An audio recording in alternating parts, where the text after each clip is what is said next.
भक्तजनों, माताओं, बहनों, सादर जय श्री कृष्ण। हमारे YouTube चैनल में आप सभी का बहुत बहुत स्वागत है। मैं हूं आपके साथ आचार्य धर्मेंद्र शास्त्री।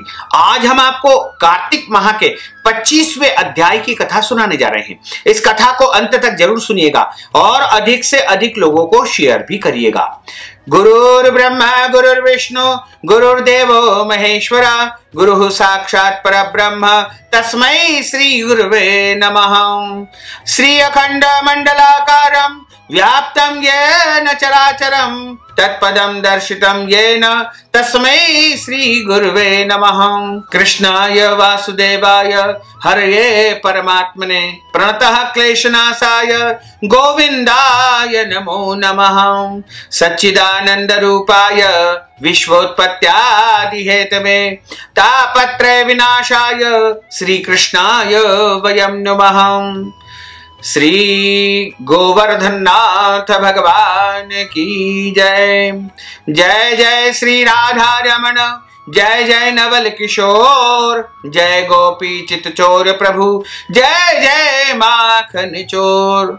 मात मेरी श्री राधिका, पिता मेरे घनश्याम, इन दोनों के चरणन में मेरा बारंबार प्रणाम, मेरा बारंबार प्रणाम, मेरा बारंबार प्रणाम।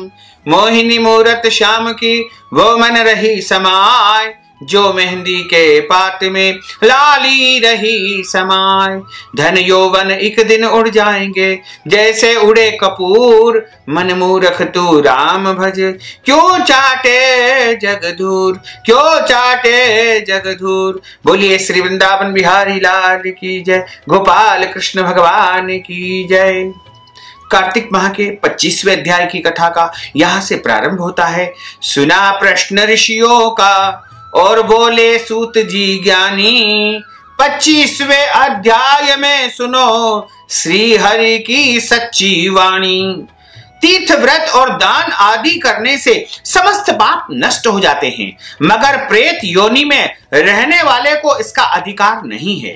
तुम्हारे दुख को देख करके मैं अत्यंत दुखी हूं और तुम्हारा दुख दूर किए बिना मुझे संतोष नहीं होता है। तुम्हारे पाप बड़े भारी है, क्योंकि यह तीनों योनियों में बहुत बड़े पाप करने वालों को ही प्राप्त होती है, और प्रेत योनि तो थोड़े पुण्य से नष्ट भी नहीं हो सकती है। लेकिन मैं तुम्हें इस योनि से अवश्य ही छुड़ाऊंगा। इसलिए मैंने जो कार्तिक का व्रत किया है उसका आधा पुण्य तुम्हें प्रदान करता हूं, क्योंकि यज्ञ दान तीर्थ सबके सब निश्चय ही कार्तिक व्रत के पुण्य के समान नहीं है। देवर्षि नारद बोले कि हे राजन, इतना कह करके धर्मदत्त ने उसको ओम नमो भगवते वासुदेवाय इस द्वादशाक्षर मंत्र को सुनाया और तुलसी का जल उसके ऊपर छिड़का। बस फिर क्या था, क्षण भर में वह प्रेत योनि से छूट करके प्रज्वलित शिखा के समान दिव्य रूप धारण करके लक्ष्मी के समान सुंदर हो गई। तब वह धर्मदत्त नामक ब्राह्मण को प्रणाम करके दंडवत करके प्रसन्नता से गदगद होकर के बोली, हे ब्राह्मण, आपके आशीर्वाद से मैं इस घोर नरक से छूट गई हूँ। मुझ पाप सागर में डूबती हुई और आप नौका के समान है। नारद जी ने कहा कि हे राजन, अभी कलहा इस प्रकार कह रही थी कि वहां विष्णुगण एक दैदीप्यमान विमान लेकर के पधार गए। विमान के द्वारा वहां पर अप्सराएं आ चुकी थी और अप्सराएं वहां पर खड़ी हो गई। धर्मदत्त ने उनको देख करके प्रणाम किया। पुण्यशील और सुशील नामक भगवान विष्णु के गणों ने धर्मदत्त को अपने हाथों को ऊपर उठा करके उनका अभिनंदन करके कहा, हे द्विज श्रेष्ठ, आप धन्य है जो सदा भगवान विष्णु के व्रत कथा और सेवा में लगे रहते हैं। आपने तो अपने बाल्यकाल से ही पवित्र और शुभ कार्तिक का व्रत किया था। उसके आदि फल से आपने कलहा के पूर्व जन्म के एकत्रित पाप नष्ट कर दिए हैं। यही नहीं, आपकी कृपा से उसके सैकड़ों जन्म के पाप नष्ट हो गए हैं। आपके जागरण आदि करने से पुण्य प्रभाव से आकाश मंडल से यह विमान आया है। हे ब्राह्मण, अब हम उसे भांति भांति के भोगों से युक्त वैकुंठ में ले जा रहे हैं। आपके दान पुण्य के प्रभाव से यह भगवान विष्णु के पास रहेगी। आप भी इस जन्म के बाद अपनी दोनों स्त्रियों सहित वैकुंठ में श्री विष्णु जी के पास में निवास करेंगे। और मुक्ति को प्राप्त करेंगे। हे दया सागर, वह मनुष्य धन्य है और जन्म उन्हीं का फलीभूत होता है जिन्होंने तुम्हारी तरह भगवान विष्णु की भक्ति की है, क्योंकि भगवान विष्णु अपने भक्तों को भला क्या नहीं देते हैं। जिन्होंने प्राचीन काल में उत्तानपाद के पुत्र को ध्रुव पर पहुंचाया, जिनके सुमिरन मात्र से प्राणियों को मोक्ष मिल जाता है। प्राचीन काल में भगवान विष्णु ने केवल अपने नाम के स्मरण से ही आप द्वारा पकड़े हुए हाथी को हस्ती योनि से मुक्त करके जय नाम देकर के अपना पार्षद बना लिया। तुमने उसी भगवान विष्णु की सेवा की है, इसलिए तुम अपनी स्त्रियों सहित 1000 वर्ष तक भगवान विष्णु के पास में निवास करोगे।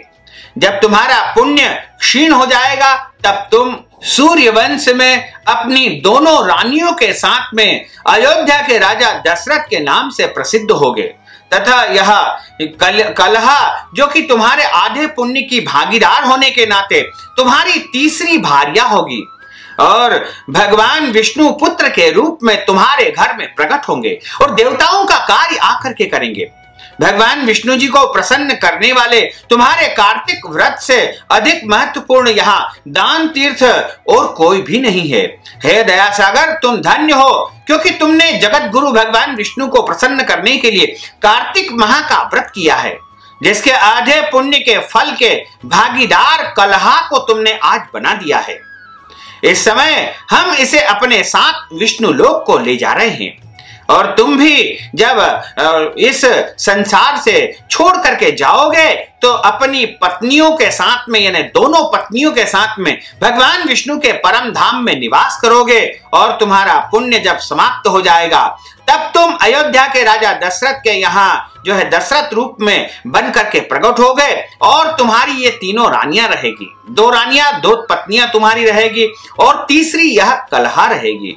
इस प्रकार कार्तिक माह के 25वें अध्याय की कथा का यहाँ पर समापन होता है। बोलिए श्री वृंदावन बिहारी लाल की जय, गोपाल कृष्ण भगवान की जय। अच्युतम केशवम राम नारायणम कृष्ण दामोदरम वासुदेवम हरे, श्रीधरम माधवम गोपिका वल्लभम, श्री जानकी नायकम श्री रामचंद्रम भजे, जानकी मनोहरम सर्वलोक नायकम, श्री शंकरादि सेवितम पुण्य नाम कीर्तनम, श्री राम राम राम राम राम नाम तायकम, रामा कृष्ण वासुदेवा भक्ति मुक्तिदायकम, रामा कृष्ण वासुदेवा भक्ति मुक्तिदायकम, रामा कृष्ण वासुदेवा भक्ति मुक्तिदायकम।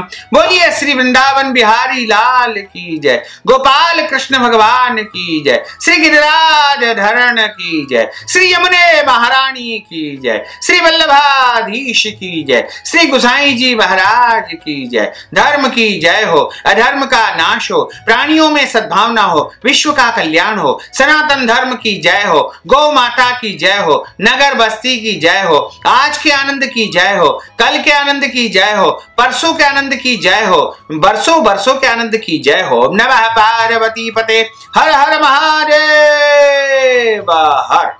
भक्तजनों, माताओं बहनों, आपने यह ज्ञानवर्धक कथा का श्रवण किया है। कथा सुनने के बाद यदि आप दान स्वरूप धन राशि प्रदान करना चाहते हैं, या कार्तिक माह से संबंधित कोई भी दान पुण्य यदि आप करना चाहते हैं, तो हमारे पेटीएम के माध्यम से, गूगल पे के माध्यम से, या फोन पे के माध्यम से, या अकाउंट नंबर के माध्यम से सीधे सीधे धन राशि पहुंचा करके कार्तिक माह का संपूर्ण पुण्य फल आप प्राप्त कर सकते हैं। साथ ही आपसे अनुरोध है कि इस ज्ञानवर्धक वीडियो को अधिक से अधिक लोगों को शेयर करिएगा, लाइक करिएगा, कमेंट करिएगा, और यदि अभी तक आपने सब्सक्राइब नहीं किया तो अभी और इसी समय सब्सक्राइब अवश्य कर लीजिए। आपको और आपके पूरे परिवार को सादर जय श्री कृष्ण, सादर धन्यवाद।